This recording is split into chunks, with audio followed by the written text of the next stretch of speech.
Avril 2007, l'Estonie décide de déplacer la statue du soldat de bronze, monument à la gloire de l'armée rouge, et de le réinstaller dans un cimetière militaire au centre de Tallinn. La Russie est ultra vexée. Déjà que le petit État balte a rejoint l'OTAN 3 ans avant, faudrait pas pousser Poutine dans les orties. L'Estonie est alors paralysée par une cyberattaque dite de déni de service. Des milliers de PC zombies infectés balancent des tonnes de requêtes, jusqu'à 5000 clics par seconde au serveur des sites gouvernementaux, des banques, des médias, des partis politiques.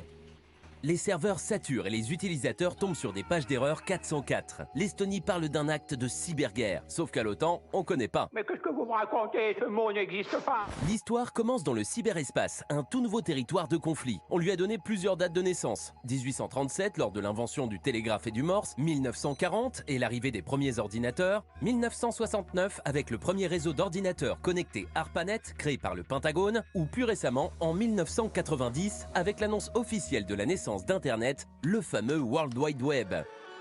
Dès 1983, le film War Games met en scène les fantasmes d'une guerre nucléaire totale menée par un adolescent un peu trop malin et un ordinateur un peu trop accessible. Ronald Reagan, alors président des États-Unis, est terrorisé par ce qu'il vient de voir et demande aussitôt à ses généraux si la fiction peut rejoindre la réalité. La réponse ne se fait pas attendre. Bienvenue dans le monde réel. Il faudra pourtant attendre le sommet de l'OTAN en 2016 pour que le cyberespace soit officiellement reconnu comme domaine d'opération, c'est-à-dire un espace d'affrontement. Mais le cyberespace, c'est quoi exactement? Un nouvel espace stratégique qui vient s'ajouter aux 4 autres, terrestre, maritime, aérien et aérospatial. Mais encore, un réseau planétaire qui relie virtuellement les activités humaines grâce à l'interconnexion des ordinateurs et permet la circulation et l'échange rapide d'informations, nous dit le ministère des Armées en France. Pour résumer, le cyberespace est composé de 3 couches spatiales et toutes peuvent être touchées par la cyberguerre. La première couche est physique et comprend toute l'infrastructure matérielle nécessaire à l'interconnexion, comme les ordinateurs, les centrales électriques, les câbles sous-marins et bien sûr les satellites. La deuxième couche est logicielle et joue le rôle de véhicule immatériel traduisant et transmettant l'information sous forme de données numériques. La cyberattaque de 2007 en Estonie ciblait cette couche. La dernière couche est celle de l'information elle-même. Les données bancaires de Tata Robert, les photos coquines d'un ministre, les données classées top secret ou tout autre renseignement utile à l'élection de Trump, à la manipulation de l'adversaire ou à un bon vieux chantage. Car le cyber n'échappe pas aux techniques classiques des services de renseignement. De milliers de Français sont ou ont été écoutés par l'Agence nationale américaine de sécurité. Passons à un cas pratique qui fera date dans l'histoire de la cyberguerre. Direction l'Iran cette fois.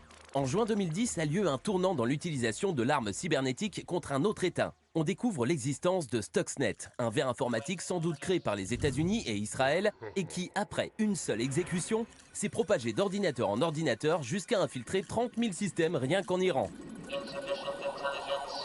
Il est porteur d'un pouvoir effrayant, celui d'accélérer très légèrement les moteurs des centrifugeuses nucléaires d'enrichissement de l'uranium jusqu'à mener à leur défaillance au nez et à la barbe des ingénieurs iraniens de l'usine de Natanz et de la centrale de Bushehr. Symantec estime qu'il a fallu 6 mois de développement à une équipe de 5 à 10 personnes pour créer Stuxnet. L'appareil nucléaire d'un État se trouve ainsi à la merci d'une poignée d'individus assis derrière un ordinateur à 4500 km de là. Leurs armes, un clavier, des logiciels, des informations. Efficace et pas cher.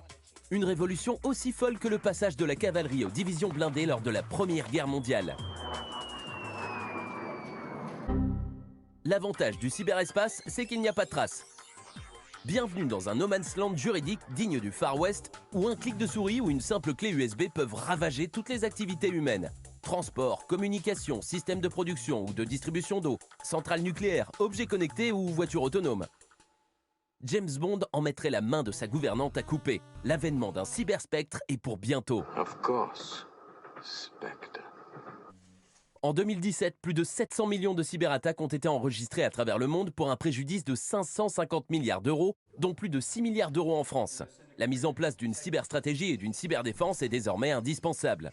Les États-Unis l'ont bien compris. En 2020, ils ont prévu d'investir près de 9 milliards d'euros de l'immense budget de la défense dans le cyberespace, leur priorité avec l'aérospatial qui représentera près de 13 milliards d'euros d'investissement. D'ici à 2025, la France entend consacrer pour sa part 1,6 milliard d'euros à la lutte dans le cyberespace et recruter 1000 cybercombattants supplémentaires.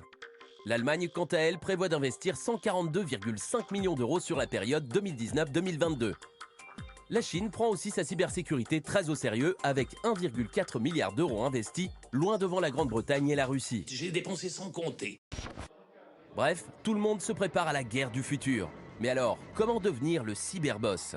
En contrôlant l'espace extra-atmosphérique et ses satellites, bien sûr. Ni une ni deux, fin décembre 2019, les États-Unis créent la United States Space Force et dessinent pour l'occasion un super beau logo. En se dotant de satellites armés capables de cramer celui du voisin, bye bye la concurrence chinoise, la géoloc, la transmission de données et bonjour le chaos.